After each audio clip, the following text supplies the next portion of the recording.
Hello, dear friends. So now today we will be moving ahead in this chapter number first of class 10th geography, that is resources and development. So today we will be talking about the land resource in India. Now if you see out of the total land area, 43% on 43% we have the plains there, and plains are good for the agricultural practice. Okay, so out of the total land area on 43%, let's say this is the total land area. So on 43%, let's say this is the 43%. On 43% we have the plains here. So and the plains are good for the agricultural practice. Okay, and on 30%, let's say this is the 30%. Okay, and on 30% we have the mountains here. Okay, we have the mountains here, and rest is 27%. So on 27% we have the plateaus here. So these plateaus are good for the minerals and the fossil fuels. Okay, now if you see out of 3.28 million square kilometer, this is the total area, land area of India. Okay, so out of 3.828 million square kilometer, we have or we are knowing only about the 93% of that. Okay, so we have the data only for 93% land out of 3.28 million square kilometer. So rest is where? So rest of the land lies in Assam and some there in Pakistan occupied Kashmir, for which we do not have any data there. Okay, so just note it down. Then after we would be talking about the net sown area and the gross cropped area. Okay, if you have noted it. So now let me tell you about the net sown area and the gross cropped area. Okay, now here you would write this in a box. Okay, in a box you would write this, the difference between the net sown area and the gross cropped area. So write this here, difference between net sown area, difference between net sown area and gross cropped area, gross cropped area. Okay, so what is the difference?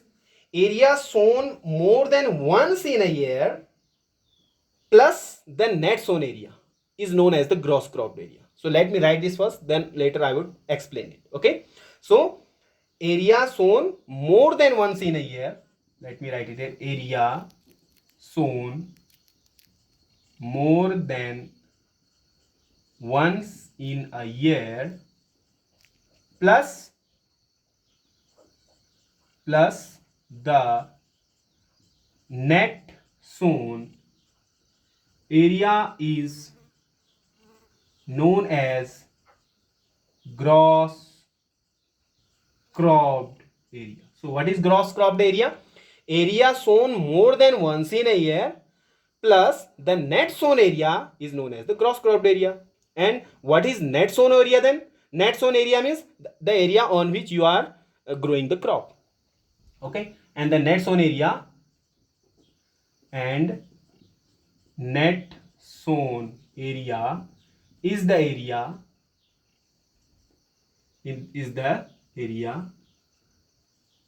on which crop is grown. So the area on which we are growing the crop is the net sown area, and area sown more than once in a year plus the net sown area is known as the gross cropped area. Okay, so what is the difference between this? Okay, so let me explain this. So let's say, suppose I have a patch of land. Let me explain it here. Okay, let's say this is the patch of land which I am having. Okay, let's say I have a patch of land here, and the area of the land is, let's say the area of this land is 500 square meter. This is the area of the land, 500 square meter. This is the area of the land. Now let's say in let's say I am growing the crop here in 3 seasons. Let's say first in the summer season, this is the summer season, then in the spring season, then in the winter season. This is the patch of land where I am growing the crop in a year 3 times. This is the patch of land, same patch of land. In the same patch of land, I am growing crops 3 times. One time I am growing the crop in summer season, another, then I am growing it in winter season, then another crop I am growing in the, then in summer season, then another, spring season, then another crop I am growing in the winter season. So in 3 seasons in a year, I am growing 3 crops here. Are you getting it now? In 3 seasons in a year, I am growing here 3 crops. Okay. So means if I would be counting the gross cropped area, so I would count the same piece of land 3 times, because I am growing crop on the same patch of land 3 times a year. Are you getting this? One time, this is the same patch of land. Let's say this is the summer season. I am growing the crop here. Then I am cutting it. Then comes the spring season. Then again I am growing another crop here. Okay, on the same patch of land. Then I am cutting it. Then again, then comes the winter season. Then again I am growing the same another crop here on the same patch of land. So means I am growing I am growing 3 crops in a year here. So for the gross cropped area, I would be counting the same patch of land 3 times, because I am growing here the crop 3 times in a year. So gross cropped area would be, I would be counting the same patch of land 3 times. So gross cropped area would be 500 multiply 3 would be 1500 square meter. So for the gross cropped area would be here how much? 1500 square meter, because I am growing here the crop 3 times in a year. So gross cropped area is how much here? 1500 square meter. But the net sown area is how much? Net sown area would remain same, that is 500 square meter, because I have the same patch of land. On the same patch of land I am growing the crop. So net sown area is 500 square meter and the gross cropped area would be 1500 square meter. So this is the basic difference between net sown area and the gross cropped area. Are you getting this? Very good. Now if you have written this in a box, now let me explain this. Where this net sown area is highest in India, okay, and where it is least. This you would write in a box, okay. Now let me tell you where this net sown area is maximum in India. So if you see this net sown area means this area which I am counting once, okay. So this net sown area is maximum in the states of Punjab and Haryana, okay. I would be writing it here. Net sown area is maximum in Punjab and Haryana, okay, and least, it is least in the northeastern state like in Arunachal Pradesh, Mizoram and Manipur, and least in Arunachal Pradesh,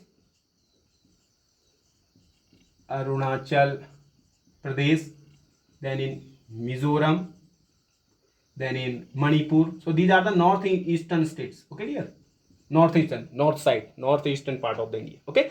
So here we have the least net sown area, okay. Least net sown area is least in these northeastern states and maximum in the Punjab and Haryana. So maximum crop we are growing in Punjab and Haryana, and it is being grown least in Arunachal Pradesh and Mizoram, these northeastern states, okay. Now if you have written this, now write down another point. Now if you see, we have a national forest policy of 1952. So according to this policy, out of the total land area, 33% of the total land area should be comprises of the forest there, okay. We should have forest over the 33% of the total land area. This is the national forest policy of 1952. So let me write it here. As per the national, this is another point, after this you would write this, okay. As per the national forest policy 1952, which is 1952, 33% of the land area should be covered under the forest, okay.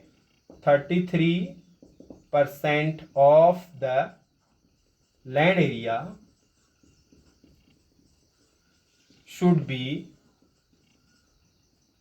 covered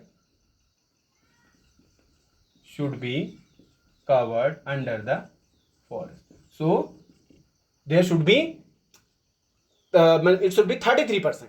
So on the 30, suppose let this is the total land area, and over 33% of the total area there should be the forest, okay. Are you getting this? Yes.